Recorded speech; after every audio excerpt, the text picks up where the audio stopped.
আজকে আমরা সাল্লাল্লাহু আলাইহি ওয়াসাল্লামের শৈশবের খুব সুন্দর একটি ঘটনা বর্ণনা করব। হযরত হালিমা রাদিয়াল্লাহু তাআলা আনহা ছিলেন হযরত মুহাম্মদ সাল্লাল্লাহু আলাইহি ওয়াসাল্লামের দুধমা। হালিমা রাদিয়াল্লাহু তাআলা আনহা বলেন, যেদিন থেকে মুহাম্মদ আমার জীবনে আসে তখন থেকে আমার জীবন বরকতে ভরে যায়। তিনি এতই বরকতময় ছিলেন যে তার নামও রেখেছিলাম বরকতময়।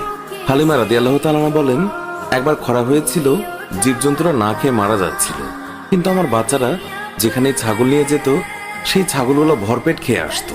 এই অবস্থা দেখে গ্রামের মানুষ তাদের বাচ্চাদের বলতে লাগলো, হালিমার বাচ্চারা যেখানে ছাগল চড়ায় তোমরাও সেখানে যাবে।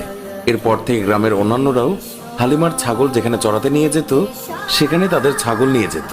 হালিমার ছাগল এবং গ্রামের অন্যান্য মানুষের ছাগল একসঙ্গে চড়ানো হতো।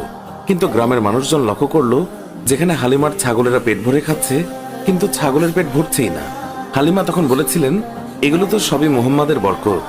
তিনি আরো বলেছেন, যখন কারো ছাগল অসুস্থ হয়ে পড়তো তখন গ্রামের মানুষ তাদের ছাগল নিয়ে আমাদের ঘরে চলে আসতো, আর তখন মুহাম্মাদের হাতের স্পর্শ ছাগলের গায়ে বুলিয়ে নিত এবং সঙ্গে সঙ্গে ছাগল সুস্থ হয়ে যেত।